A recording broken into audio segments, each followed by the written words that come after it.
and welcome everyone this evening. You just watched a wrap up of the first 2 years of Designing Cities for All, our research and activity program that takes a deep dive into indeed designing products and systems and places and everything for all. And in 2023-24, we're now taking it into a new direction of regenerative design together with 6 DCFA Fellows and many fantastic designers, storytellers, experts, researchers, among whom you are here tonight. My name is Lynn Zebeda, and I'm here really being so content and happy actually sitting in this chair tonight and leading this conversation because it's so spot on what we need to talk about. Because in this fellowship with Shinta Oosterwaal, titled Beings of the Economy, we're revisiting what is our economy, this idea of our economy, and imagining how it can actually transform into something that works, something that's a sanctuary for all life.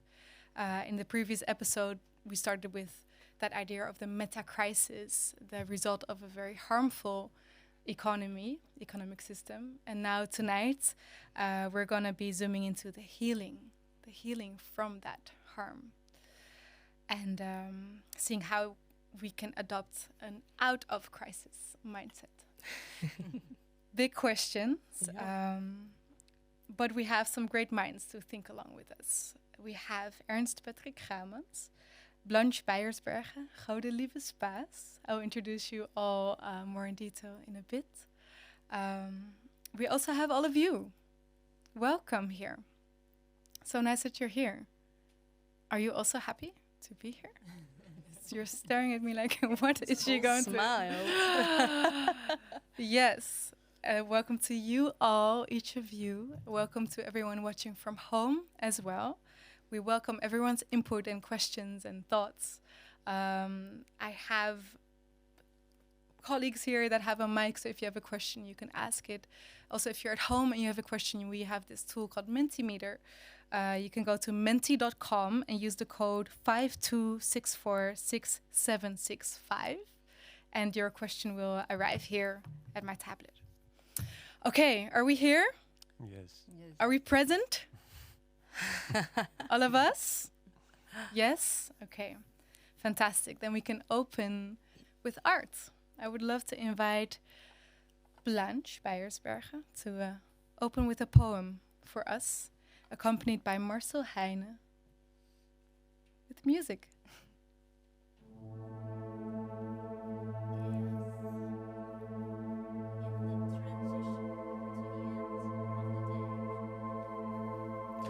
Together, being complete does not diminish at nightfall.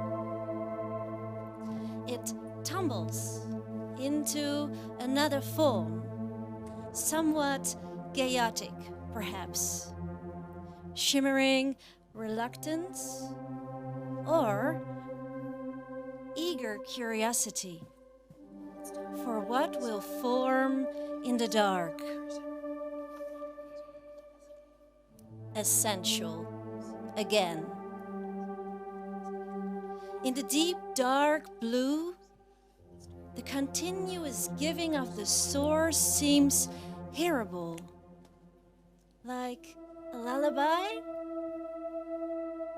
to lean against, full of confidence that the fruits of the day will nourish the soil of the night. And in these sounds, it is revealed that what seems separated by transition is essentially one.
Thank you so much, Marcel and Blanche, for transporting us into the now and also realizing how deeply human music and poetry and how much that is a part of healing.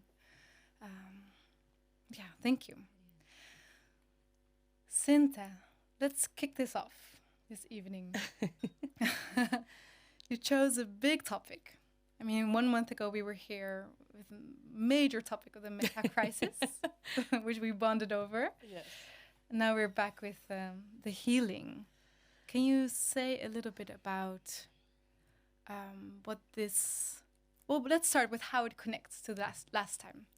We had the meta crisis, now we're talking about the healing. Why is that logical to you? Well, when you put it like this, where it seems like we're trying to solve in 3 episodes all the world's problems, right? World peace in 5 steps. Exactly. And here's hoping for us. But I'm really happy that we could do this deep dive. I'll frame it a little bit. But it's quite hard, I'm noticing, because the music and the poetry, it really brings me into the now. And I'm awake to the now, and I really want to see what wants to emerge. Yet we have some viewers and some listeners that we would like to take along to the journey. But I just wanted to point out the beauty of being carried into this moment by your art. So thanks, Marcel. Okay, so let's touch this moment before we really go into the intellectual. Yes. So what is there in this moment? What are you feeling?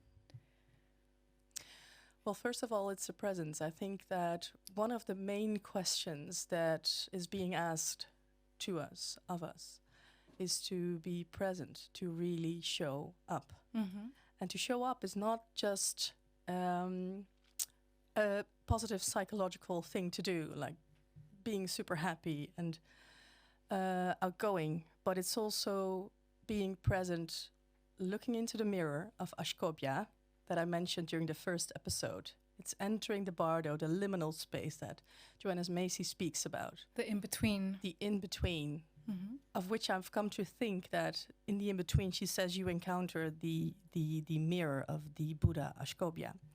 And when you look into the mirror, you can only see what's there at present. And your only assignment is to radically accept what you see. And I think that's what we're being called for. And that means not only seeing the light, but also seeing the shadow, both being 2 sides of one whole. Yeah. I really liked that sentence that Blanche shared with us. She said, what seems separated by transitions is actually essentially one. There's truth in that for me. And I think that at this table and during these episodes, dealing with these huge topics, of which I'm really grateful that we can speak of these huge topics, I think that we are trying to shine a light on what's the whole question of the transition. So not just, and then I'll frame it a little bit intellectually. We've sat at these tables so many times talking about the new economy, and we've explored these pathways of post-growth, degrowth, green growth, regeneration, commoning, everything. Beautiful insights, but what they essentially mean to me, and what they, in essence, say to me is that they are healing responses for a deeper pain. And we can't research that pain with traditional transitional thinking. So we really have to see how we can dive deeply into that existential dimension of transitions. So we were really happy to explore that deeper pain that is underlying the polycrisis, which is the meta-crisis, together with Ashan and Jonathan last time. And I've learned that the real crisis is within our not knowing who we are and how to be in this world. And that's what you mean by existential. Yes. Know who you are and how to be. Yes. Yeah. And can you make it a bit more real for us, maybe? Like if we say we need to heal from, like, what are our collective wounds and scars? Like, what does that look like in the world? Yeah. Maybe it's not only collective, it's also individual, but what are we trying to heal from? Yeah. So if we stay within the domain of the economy, Yeah. we've mentioned this in the previous episode as well. What we're finding, what we're seeing is this negative feedback, this negative systemic feedback that says something about how our economic activity is impacting not only us individuals, but also societies, also the living world as a whole. And it does so through our business mindset. There's two ways of answering this question. So I could take you again through the whole idea of the huge gap between rich and poor, the loss of biodiversity, climate change, the mental crisis that you see appearing now in many individuals. What's the other option for an answer? Okay. The shorter one. Yeah. The shareholders that always win from stakeholders. And the second option is to say that within the rise of a capitalist culture, we've seen concepts such as the loss of connection, exploitation, inequality, scarcity, alienation. There's many symptoms that we could pinpoint only from the rise of capitalist culture. So before that, there were also many harmful ways that we've been practicing, I think, but they've been carried from generation onto generation onto generation until they were so tightly woven into the fabric of our societies, and we've started to call them a culture. They started to be a culture, and they're now showing themselves as an economy. What do you mean by that, from culture to economy? Just very briefly before I pull everyone in. So these cultures have formed certain systems that we live by. Yeah. And one of those systems is the economy. Yeah, and we see that as a neutral thing maybe, but it's actually... We'd like to. Yeah. Yes. Shaped by our Exactly. culture and our values. Yeah. Yep. Okay, that was already quite a lot to digest. But we will do that collectively in the next hour and a half. Okay, I would love to just bring everybody in, because indeed, like, what was quite an eye-opener for me at all, that in order to move into the new, we need to heal from the old, right? Like, we need to heal. And I feel Gouden Lieve Spaas, to bring you in. You're a professor of economy in common, sometimes it says, or economy as a common. Economy as a common. As in a common, which is the same, basically. But yeah, it's kind of different, actually. But at Avans University of Applied Sciences, you work together. Can you maybe say a little bit how this common word connects to the healing? Yeah. Well, basically, the research we do in our group is to invite as many people as we can into the question, what kind of economy would you like or do you want? Because what happened with the economy is that it became an abstraction of it's something out there. And basically, I want us to re-own it again. It's our thing. It's our thing. Yeah. It's mine, it's yours, it's ours. And we should execute that ownership, and we should own up to it in the small. Because I can't own up to that big thing. I don't know how to do that. I don't know how to understand. Yeah, I can make a beautiful philosophical statement about it. But in the day-to-day, I have to find a way to do the thing I can do. And that's different for everybody. So, and it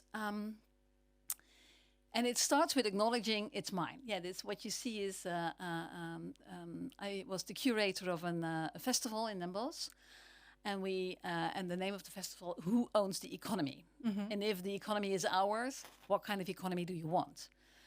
And we collected loads of statements about who owns the economy, and we asked many students, and we have thousands of notes of people saying that.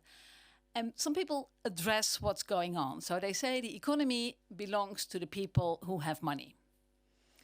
And others say, well, the economy should belong to the ones that are excluded.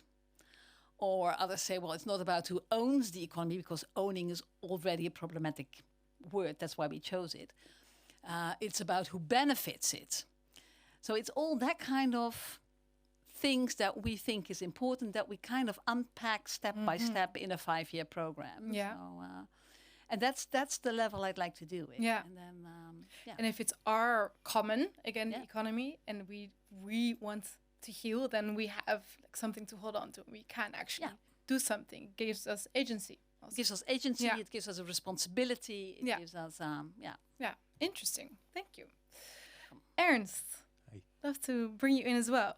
Ernst, you are a researcher, a teacher at the Vrije Universiteit Amsterdam, a counselor, and your work is quite broad around change management, leadership, cultural psychology, and also love how you're inspired by topics like the psychology of loving, Yes. amongst others. Can you say a little bit more about that last thing, the psychology of loving? Yes. So I come to believe and take it as a firm stance that love is the most important thing.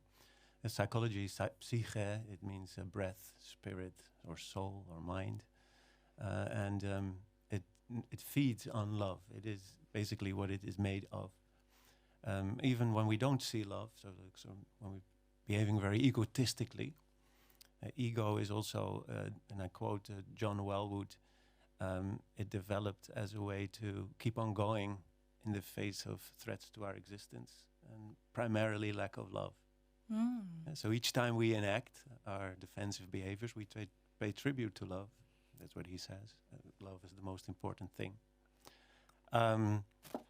So at the same time, I also want to be, in a sense, humble. I also believe that there's the Alan Watts quote that I sometimes quote, like, all do-gooders in the world are problem makers, because who are we to tell how others should live their lives? I'm not an exemplary person, for example. That said, when we look at some of the systems that we've created, it seems a safe analysis that they sometimes seem to be lacking in love. Lack of love and a whole bunch of ego. A whole bunch of ego, yeah. And so cultural healing is needed. I call it cultural healing. Striving for psychologies or cultures of loving seems also a noble and something to pursue, a noble goal and something to pursue. And there it gets interesting because I'm a scientist, so I also think about concepts. And culture and related notions such as values are very much needed concepts because they give us a dot on the horizon. And they're also treacherous concepts because, for example, we need to value love. I believe so. Value love as a value. But when you start, talk about love as a value, it also is something outside yourself. We tend to reify it. And then we start talking about embracing love and sharing love. But you can't embrace love because it's not a thing. You can't share love because it's not like a pizza, slice of pizza. It's something else. It is something that you need to embody. Inside yourself again. Yeah, embody is crucial, and it needs to be expressed in how we deal with one another. So it needs to be embodied, embedded. Yeah. That's what culture means to me. And last point I want to make, what put me here with this topic, is that I'm personally very much fascinated and was inspired by the counterculture era. Because in some ways, not completely the same. Does everyone know what the counterculture era is? The counterculture movements of the 50s, 60s, and 70s, some were actually not so peaceful. There were others that were peaceful. Then there were others that started off peaceful but ended up to become abusive cults. And what is interesting is that some of those hippie youngsters, particularly the flower power generation, they embraced love as a value, which was evident by their slogans, evident by the songs they sang. Yet they did not succeed in making it real, or I should say, they did not succeed in making it real sustainably. So there's something Not become part of the economy. Yeah, perhaps. I mean, some hippies later turned out to become captains of industry.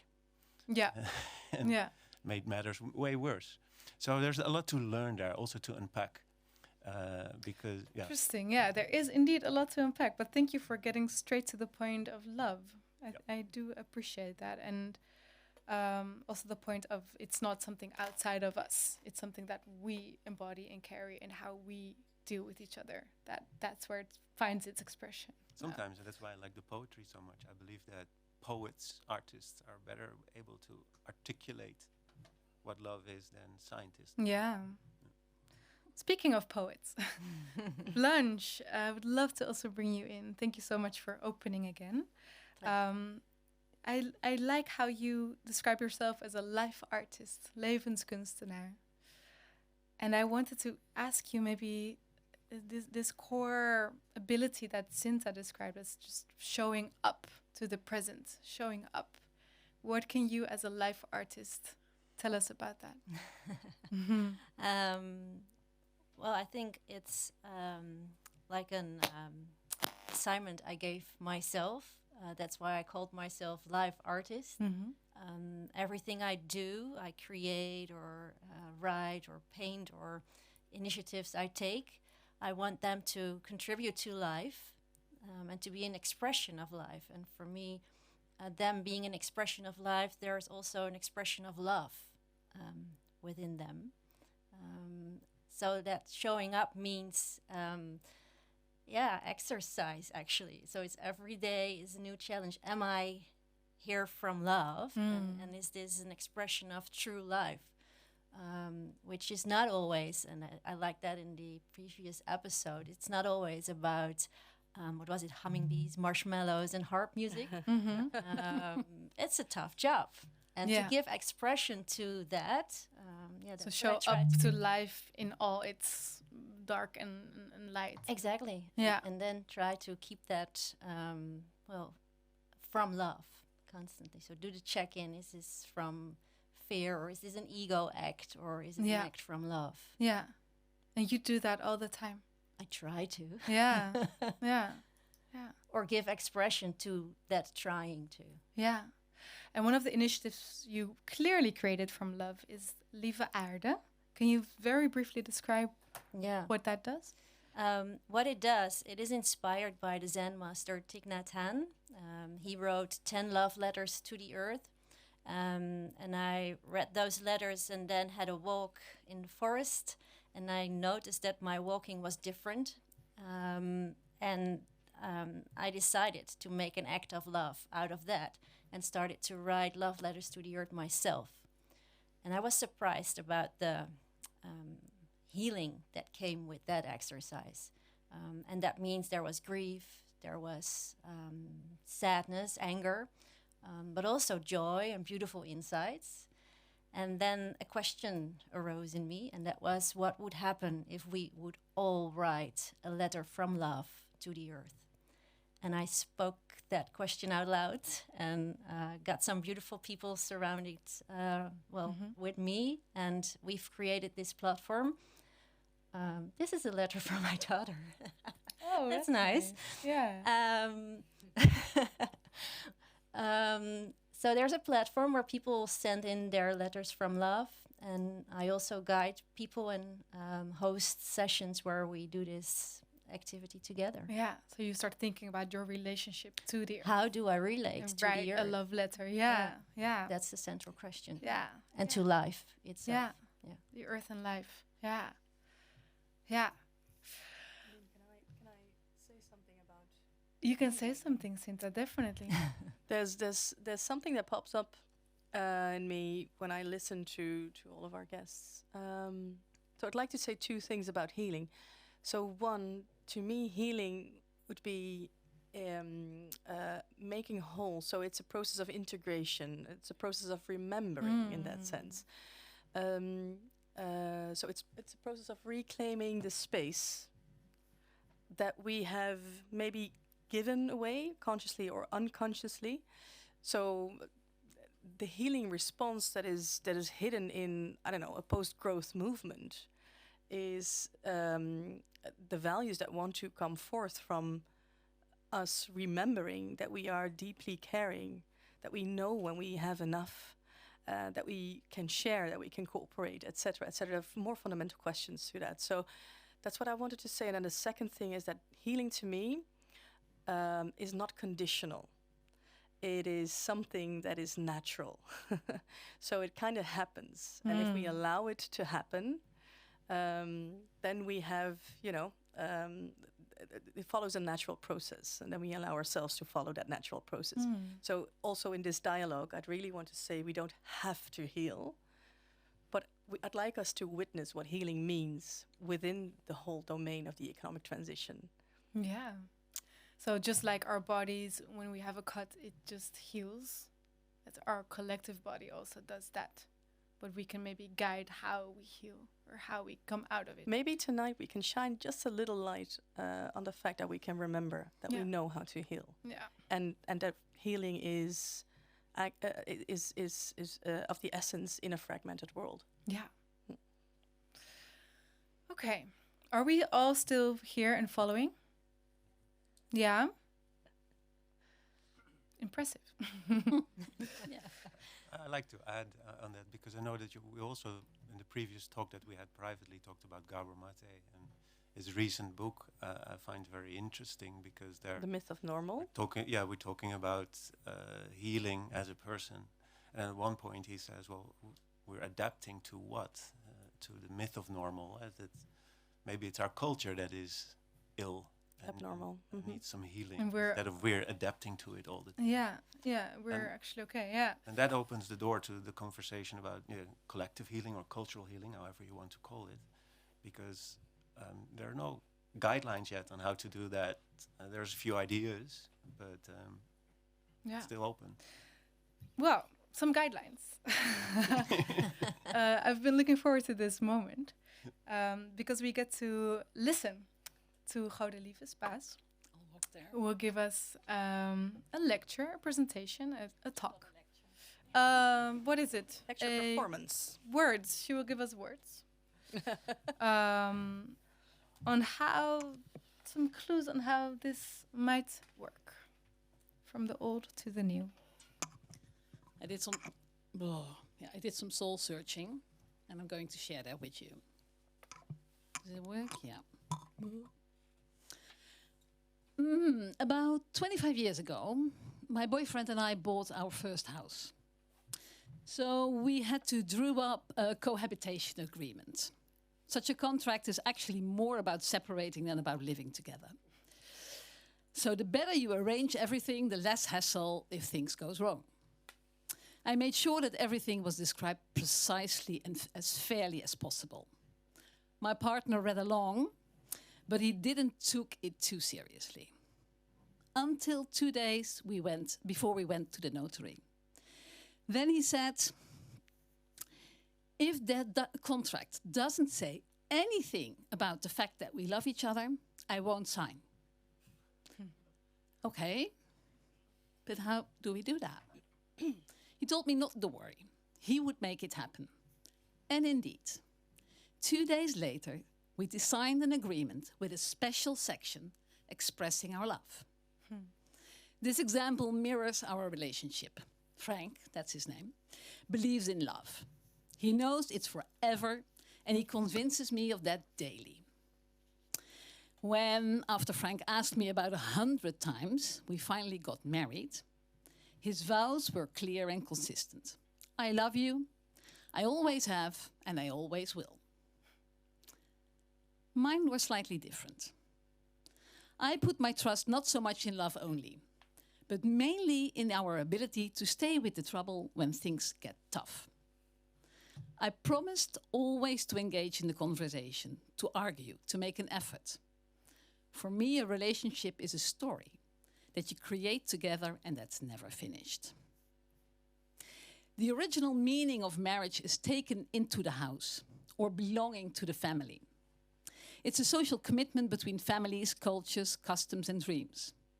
When you marry the whole system. Not only people, but also the house, the zeitgeist, and the environment you live in. We are often not aware of the network of things we marry to, but some people explore exactly that. For example, artist Yvonne Dreugen. She explores the relationships between people and things. Objects have character, feeling. We cherish them. We worship them. But we do not really know how they influence our lives. To experience that relationship, she married a cabinet from her mother's inheritance. A shiny dark brown dressing table with an expandable mirror above it. They got married in 1992 in a church. Yvonne wore a white dress with a veil. Since then, she calls herself Yvonne Dreuge Wendel. Wendel after the Wendel company that made the cabinet. After the wedding, she took the cabinet on a honeymoon to Portugal. She's not the only one. In 2016, artist Tracy Emin met a large white pebble during a walk along the beach of the Turkish Riviera. She immediately felt a strong emotional connection with the stone, which she called Madame Stone. The stone became a devoted friend, and they got married in that very same year. She describes the relationship with the stone as an exploration of loneliness, intimacy, and connectedness. There's more. In 2015, the Brazilian photographer and environmental activist Sebastião Salgado married a tree. Their marriage was a tribute to nature and biodiversity and a call to heal our severely damaged soil. And this summer, Alicia Framis is going to marry Ilex, a talking hologram. The wedding will take place this summer on the rooftop terrace of the depot of the Museum Boijmans van Beuningen. Ilex is intelligent. You can have a nice conversation with him, and he can help you with your finance. But unfortunately, he can't hold you. Each of these artists and their partners made vows during their wedding ceremony. What did Yvonne promise her cabinet? That she will always carry it with her, give her a place in her house, keep it clean and beautiful? And what did the cabinet promise Yvonne? That it will forever preserve the memory of her mother, that it will make every place feel like home, that it will accommodate all her family and friends. Each of these artists also see marriage as more than a relationship between two. Each marriage is also a place to practice relationships with non-humans, a practice to restore relationships with people, nature, objects and ideas that we neglected or ignored. Going over these examples, I realize I like the idea of acknowledging relations with other than humans. I have many. With my computer, for example. I talk with the thing all the time. And if there's anything that is able to swing my mood in a split second, it's my laptop. But the relationship that defines me probably most is my work. I'm literally married to my work. Well, not literally. But I do love my research a lot. However, I have never considered to exchange vows.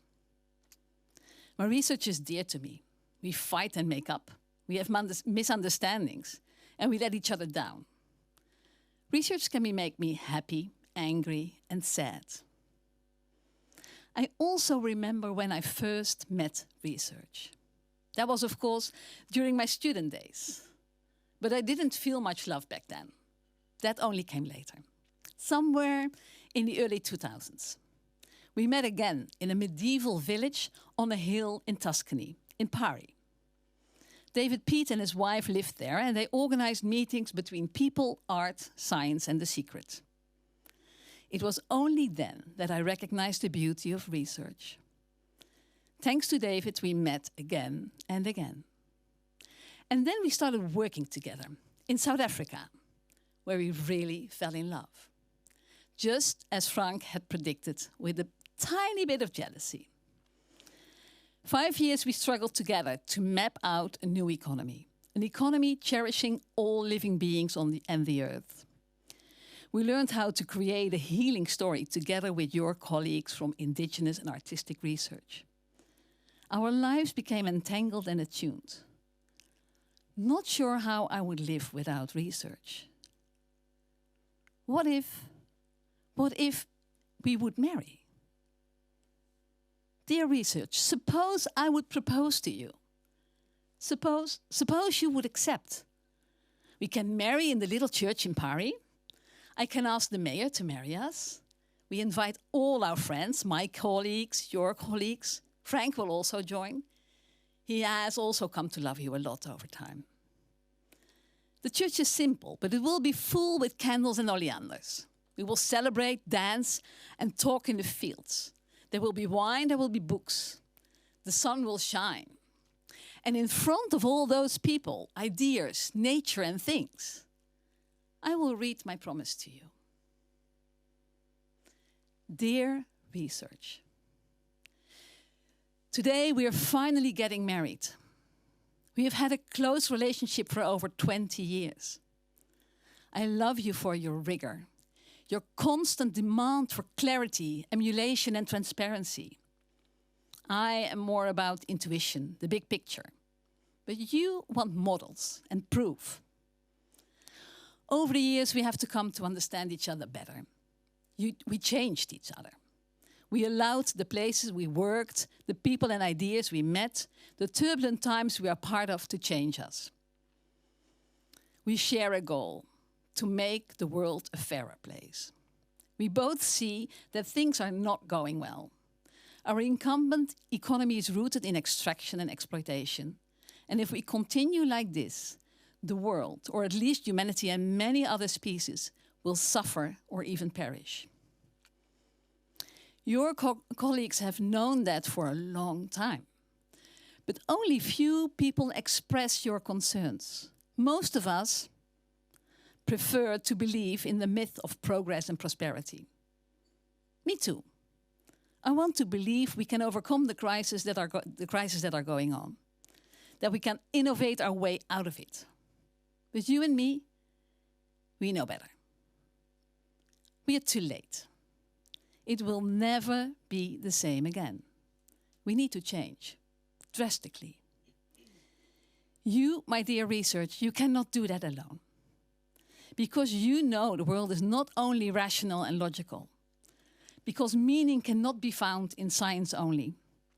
Because you know that you and me are part of the system. That is why your work together with indigenous and artistic, that's why you work together with indigenous and artistic research. You see them as equals, even though sometimes you don't understand a word of them. And that is why you asked me to be courageous, not to tell the world, like most rich countries, big companies and institutions do, that we can still avert destruction, that we are so clever and innovative that we can solve all of it without giving up anything, that everything will only become more and better. Natural resources, no problem. There are plenty on the moon and on asteroids like Davida and Palma, somewhere near Jupiter and Mars. You asked me to tell the world not to escape into progress, nor in tomorrow and elsewhere to solve the problems of the here and now. According to you, it's not possible. And I trust you. I want you to know, I know you want me not to compromise anymore. You want me to be honest. You want me to be the voice of you and your colleagues by naming and denouncing the injustice that your research reveals. You want me to overcome my fear of rejection. I promise you, my dear research, that I will do better.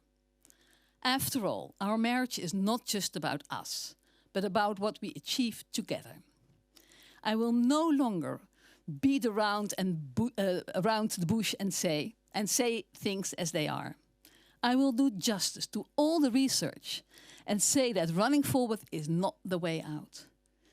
I will instead tell stories of you and your friends that make it possible to picture, to experience how living in the now, staying with the trouble, and having less can also be meaningful. And yes, research, I want to be your wife.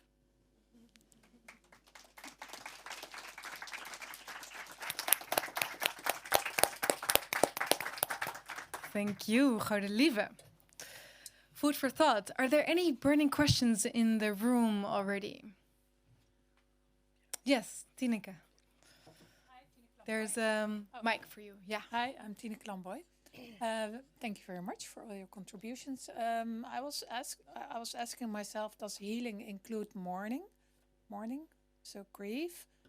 Because I read this book, The Voice of the North Sea.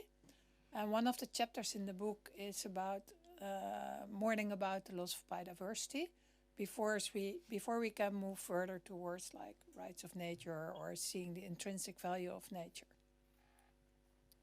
So my question is, do you have to go through this Grief and mourning. grief is of that mourning? part of it? before you can go into healing, or is that included already?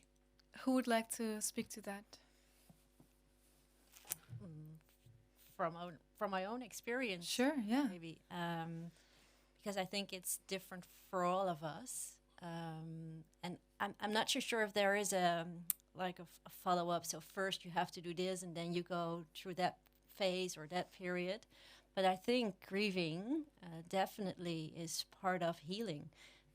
It's facing what's there in the moment, and it's also becoming aware of how, for myself, how I was doing things and how I was taking things for granted. And I also grieved on the inside that I had this feeling of being disconnected. And then I found out that the connection was always there and had always been there. That made me really, I had to mourn about that. That you felt disconnected, but you weren't. So, Right. yeah. And then there's healing in that same moment. So you have this insight that makes you mourn, and at the same time that brings healing. So, but I think one of a whole, two of a whole. Sorry. Yeah. Two sides of the same coin. Yeah. Do you want to add anything? Well, maybe that mourning, when you've arrived at the stage of mourning, maybe you've arrived at the border of that little fragment that you've been living your life on, that we have been living our life on, right? So to encounter a longing for something more or else or whole. So in that sense, feelings of mourning are an entry point to healing. Yeah. So it's quite important, I think. Very, very important issue. Yeah, and also an expression of love, I would say. Yeah. Okay, let's take stock for a moment, because we've discussed quite a lot already. So what have we said about this healing so far? Important word is, or what you said, healing is about making whole, or maybe remembering, because it seems separate, but it's not, right? It seems separate, but it's always been one. And also, indeed, that healing is, we're inclined to heal. So that's kind of a soothing thought. We are healing. We are always healing. Some of the things we said are important for that healing is definitely the showing up to the light and the darkness. Also, not putting things outside of ourselves the whole time, be it about the economy outside of ourselves, or love as something outside of ourselves, or even healing as a process outside of ourselves. Let's own it back. Let's make it ours, and then we can work with it. And this third and last part about relationships, I think that's going to be more crucial in the next half of the conversation. Okay, we ready? More words? Yeah? Okay. Because I would like to now dive a bit deeper into, indeed, we say we want to talk about the journeys towards healing. Like, how do we get there? How do we do this? And Shinta, I want to ask you both as a person and as a researcher, what do you see as some of the most kind of promising pathways towards, away from the pain and the harm, towards the hope and the healing? Yeah. I'm going to draw on what Godelieve just shared with us. I didn't know before, so this is really on the perfect fly, in the moment. Presence, yeah. Because she shared a bit of a pathway to healing, I think, within her story. So I'd like to just, shine a light on a couple of things. So she spoke about marriage. That means that she's acknowledging relationship. And she spoke about marriage in these unconventional forms. But it says to me something about how we are always into relationship with anything, actually. And this is something that slowly but surely, I hope we're remembering. And also, it enables us to contextualize things. And I think that when we speak of collective pain or even of collective trauma, this is essential to contextualize, to recontextualize. Then the second thing that Godelieve shone a light upon was the dynamic relationship that is intimate in a way, and when it's healthy, it makes it possible to be in attunement. So it makes it possible for two elements or two people or two whatever, a people and a person and an element, or a person and a non-human or whatever, to mirror each other and then grow from that, which is beautiful. And then also I heard Godelieve share about a new story for those two elements, or it could be more, of course. But then within that relationship, when there's safety and thus attunement, there's a new story emerging. And that to me is a bit of a pathway to healing already.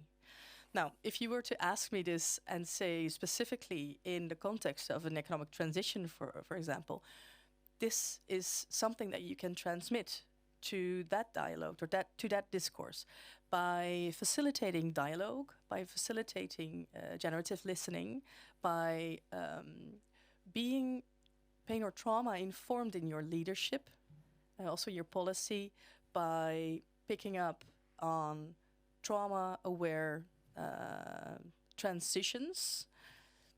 But these are already, terms that we haven't really introduced at the table just yet. So I'm not really sure how far to go. But, facilitate safe spaces for repair, restoration. Yeah, exactly. Okay, so part of me is like sponging this up, right? Like, indeed, it's about relationships, about the intimacy between humans and non-humans and beyond humans. It's about the new narrative, the new story that we need to tell each other.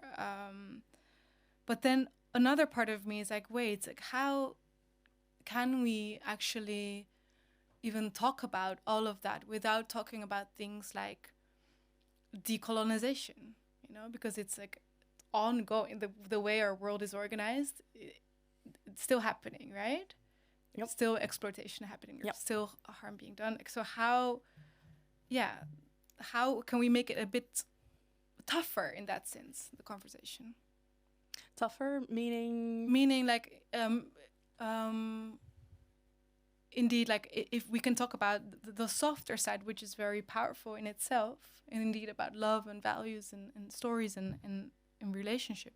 But there's also, the world looking back at us, the dark side, let's say, the colonial side, the violence side. Like how do we involve that side into the conversation? Well, by involving it into the conversation. Well, let's do it. Well, literally by involving it into the conversation. So I think that when we do recognize this trauma, collective trauma that is woven into the fabric of our society and woven into all the structures of our society that we live our day by day lives by, when we acknowledge that and we create safe spaces to acknowledge that, to have that pain right here, sitting at the table, and then have a modality, a safe modality to speak about this, and then it could provide a platform for healing. It could provide a platform for collective healing if we can do this in groups. And this really happens. So I know in London you can go to the self space and do individual maintenance of your mental health. But you have this with groups as well. So Thomas Hübel, for example, he facilitates group healing by looking into collective trauma, intergenerational trauma, historical trauma. But it starts by recognizing that these issues, this pain is here. And that's why we spoke about the meta crisis underlying the polycrises coming forth from our economic activity. So we really have to educate ourselves and inform ourselves about these things. Yeah. So like look the beast into its face or into its mouth, actually. Yeah. And have that, invite that pain. Godelieve, what do you want to add? Yeah, I'm thinking about a moment in that village in Italy that is actually a village. And we had a dialogue with scientists from all over the world about the dialogue of Bohm. Well, it doesn't really matter. It's a very famous scientist. And there was a philosopher, and he presented an overview of all the philosophers that had been talking about dialogue. And every picture he showed was a white old man. And my prof was in the space. And at a certain point, she stood up and she said, "Why am I not in the room?" And she was really, really furious.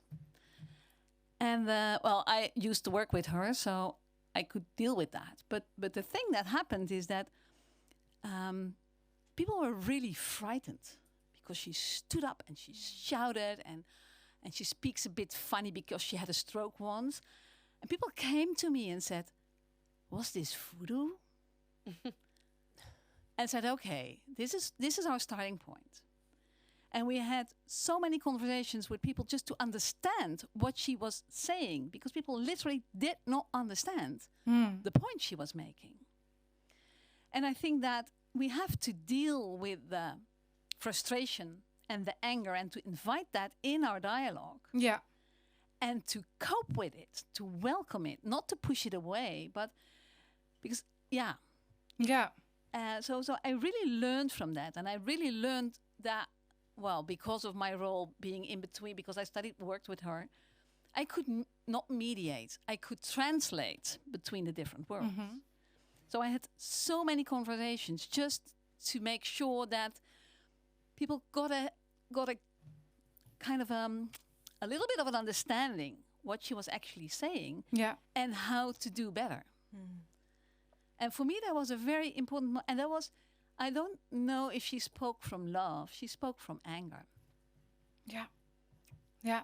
And maybe that is just as important. Yeah. Our anger and our frustration. Yeah. Let's put it on the table. Let's put it on the table. Indeed. Indeed. Let's put it on the table.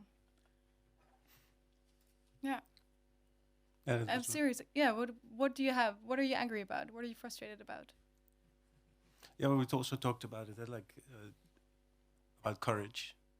It's a very important aspect. Yeah. We talked about being a warrior of the heart, meaning that we strive for love. That's the objective. That's what we try to accomplish. In order to do so, we must be aware, present in the now. Yeah. See things as they are. Don't run away for it. And that if anger comes up, then look that in the eye. If mourning comes up, you look that in the eye, as long as it's real and authentic.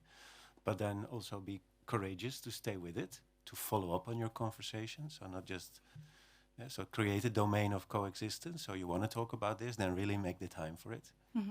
And then not without the third element, which is compassion and kindness. So even if you're angry, you can be compassionate and kind. That's constructive. So the warrior of the heart is aware, doesn't run away, he's courageous. It means courage comes from the French cœur, it's from the heart, compassion. And yeah, that means your shadow side. That means also being able to deal with anger and taking your own healing also serious. Because as, for example, being a man, it's always like you're being ingrained by making a show of strength. Yeah, so, but I know from my own examples that sometimes I expressed strength, but it was only to cover up some old wounds. Yeah. So actually real strength would be being vulnerable. Yeah. A little bit vulnerable. But that in the beginning, that vulnerability might be mistaken for weakness. Yeah? So that's a precarious moment, actually. Yeah. Talking about cults in the 70s, there was actually love gurus that were very expert in exploiting that moment. So that we should have need in people. Yeah. That's about grounding. We also talked about grounding. So we talk about high ideals, very lofty, very noble ideals. The most noble one, the most important one is love. Yeah. But to make that real, we need science, and we need also psychology to really embed it and to and ground it. Yeah. And deal with these negative, quote unquote, negative emotions as well. Yeah, I mean, it feels quite messy the way life is, right? Like there's indeed the dark and the light, and there's us like imperfect beings that need to heal ourselves and trying to heal as a collective. And it feels, there's, that's what life is, right? Or do you feel a need to kind of structure the healing and say, like, this is how we heal? No. Well, no, but there's no. Ernst doesn't. But there's a certain anatomy to this. I just wanted to touch upon healing. You've asked us, what are you angry about? I do have something I'm really angry about. I'll mention something about that. But first, we're speaking of anger, and maybe all of you have seen Buitenhof this last Sunday. Rutger Bregman was there, and he said something about anger, that it might be a catalyst for change.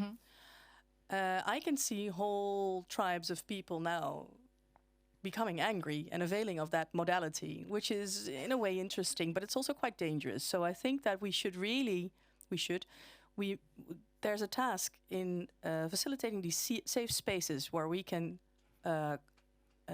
experience anger or share anger, but then, even more important, get to what's underneath that anger. And underneath all anger is sadness. And then we come back to the grievance. When we experience this sadness and we can safely experience it and share it with each other, that we're sad about something and why we're sad about something, a grieving process starts to emerge. And only from that grieving process, I think, we can start a healthy transformation. But we do need to facilitate this, and safety in that sense is super important, I think. Yeah. So us transition thinkers, even within the domain of economic transition, it's not only technological. We need this cultural, societal, safe spaces where we can feel. And then from feeling, experiencing, start to embody that something else that we're actually longing for. And there's actually quite a lot of evidence, or a lot of material available in psychology, and especially particularly developmental psychology, that says that with the first 7 years of a person's life are the most important years, because we draw the deepest conclusions about ourselves and about the world around us. Yeah. So if we can experience what kind of conclusions we have drawn, I'm a bit afgeleid. No. Are you okay? So when we can experience what conclusions we drew in that period of time about ourselves and about the world around us, we know, we can remember our way back to, and that's the only thing that we all want, is to be loved, to be safe, and to have a right of existence, and to experience that right of existence, and what does it mean to us to exist and then fully exist. We're all looking for the same thing. So in that sense, there is like a what did you say, like a linearity to healing maybe in the anatomy, but nobody gets there in the same way. Nobody. Yeah, but it starts with the safe spaces that you describe. Well, that could really be a good modality for us to start exploring as well. Yeah.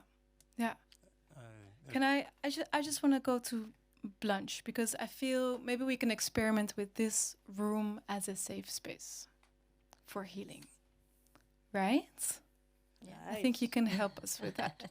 Tiptoeing in the exercise. Yes, indeed. I'm going to try to do a really quick version of the writing exercise with you. So if you have pen and paper with you, keep it close, and otherwise maybe use your phone to do some writing later on. Also, for those watching from home, you're welcome to join this space. And then I would like to invite you to take a comfortable seat wherever you are, and try to find this place of feeling at home in the way you sit.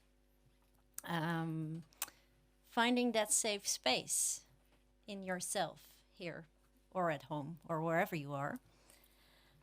And then maybe from this safe space and from this comfortable sitting, or maybe some people are lying down at home, I don't know.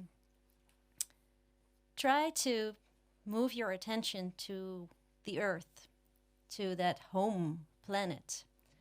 Every morning we wake up, that planet is there. We're kind of taking it for granted sometimes, opening our eyes and not wondering where we are. We know somewhere we are on this earth. And maybe you can visualize or imagine some of that expression of this earth, like the fields, seas, jungles, forests, dunes, animals, people, mountains, skies. And maybe if that works for you, you can find this bird view and see all those colors and structures. And very quickly take it a bit further. The astronaut view, this planet turning and moving through this immense universe. I have to take you back because we're doing a very short exercise. Normally we would stay a bit longer here. Back to the surface of the earth. But instead of here in Pakhuis de Zwijger or at home or wherever you are, we dive into the earth. We meet all the layers of the earth. Roots, fungi, animals, fuels, soil, stones, rocks, minerals, crystals, and then in the middle, the fire, the magna, a breathing or a heartbeat. Just see what your imagination tells you. And now I have to take you back to Pakhuis de Zwijger or home or wherever you are, and put your pen or your finger on your phone or the pen on your paper and write those two words, Dear Earth, Lieve Aarde. And keep on writing the first sentence or the first two sentences of your letter from love to the earth.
A few more seconds to finish your sentence.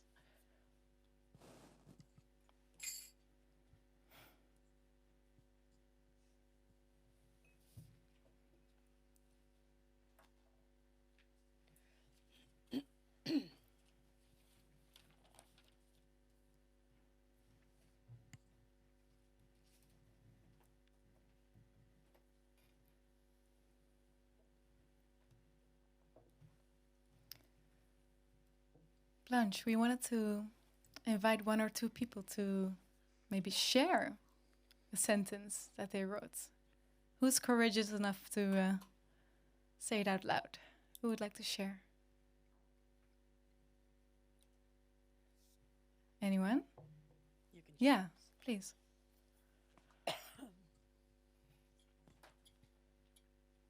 I wrote it in Dutch. Shall I say it in Dutch? Sure. I can translate it, yeah. Lieve aarde, wat ben je rijk en veelzijdig. En wat zie en waardeer ik weinig daarvan in mijn dagelijkse leven. Ik beloof je dat ik vanaf nu, aan het begin van mijn dag, bij jou en die veelzijdigheid stil zal staan als het bidden tot God. Wow, thank you for sharing that. Indeed, intimate sentence. So, dear Earth, thank you for being so rich and versatile, and your vow, your promise to become more aware of that every day. Thank you.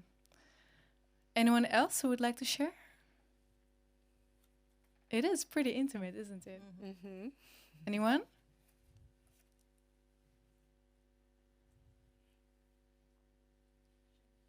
Yeah, please, yeah.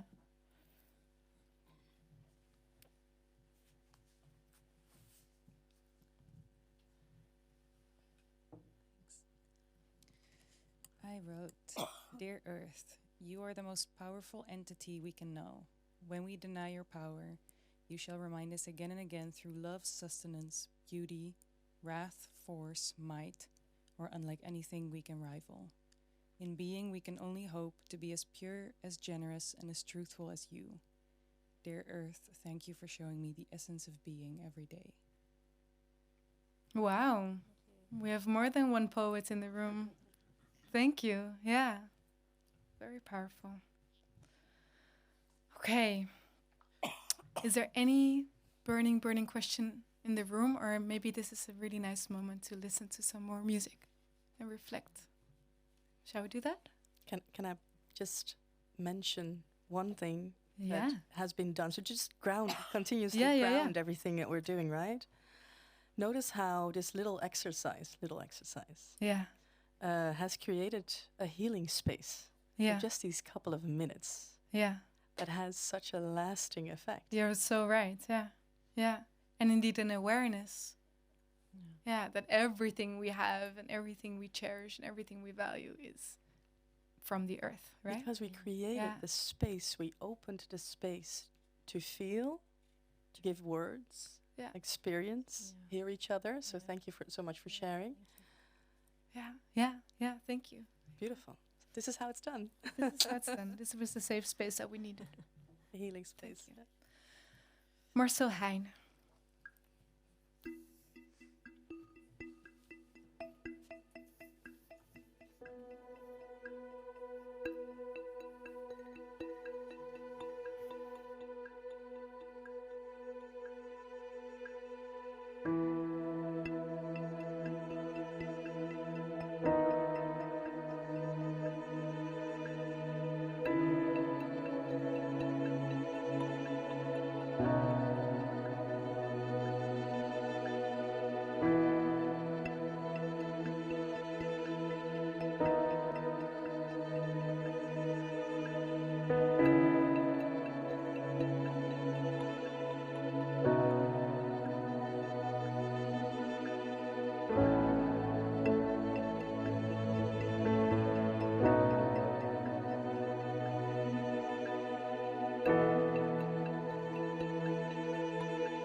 Thank you so much, Marcel Heijn, for giving us a space to integrate and really listen. Thank you.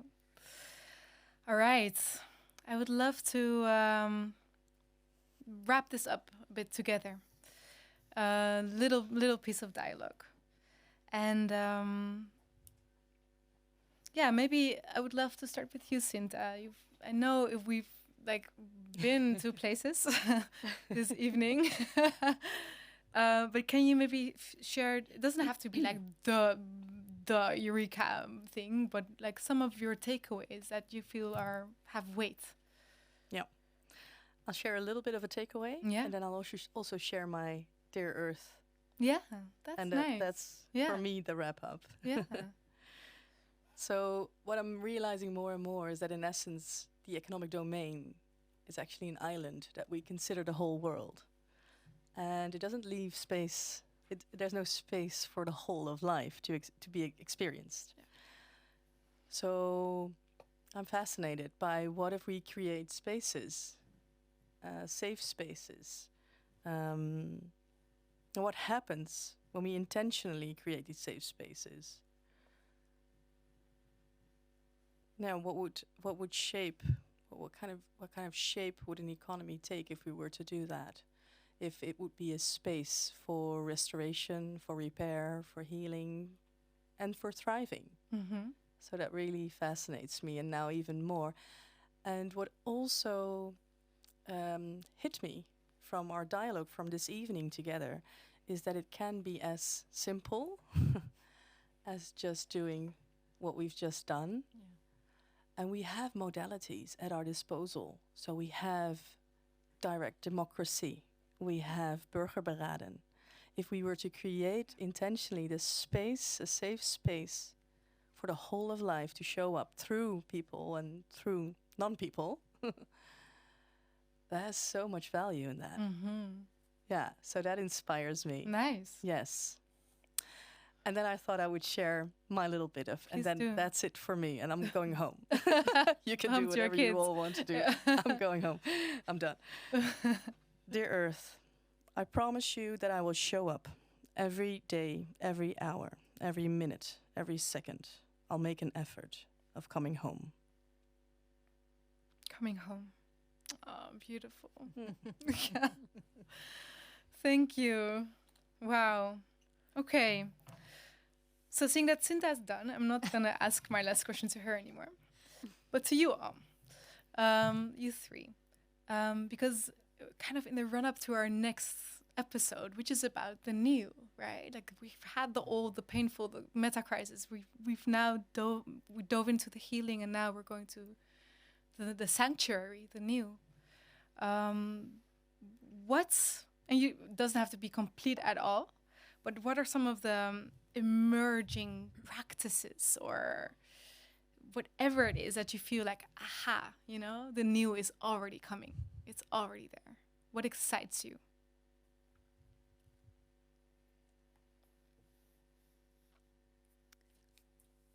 I'm looking at you, Godelieve. Yeah, I know you're looking at me. There's a lot coming, and I keep looking at the economy because I do think that we need a change there. It's not the whole world, but the economy kind of expands and takes over many, many, many domains. So let's push back. And I see loads of new initiatives, entrepreneurial initiatives that really make a difference. What could help, and I have to think about your first 7 years of a human being's life, that we make a safe space for the first 7 years of those companies.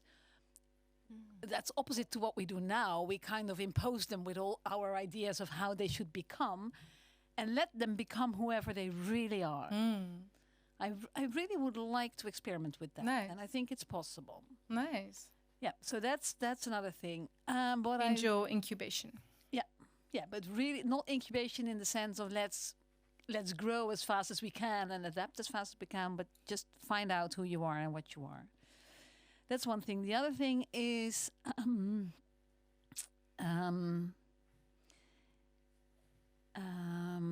that the people that, or the people in the economy that currently bravely work on, but actually are quite anxious, sad, I learned today, about the way of going about with their business. I work with farmers a lot.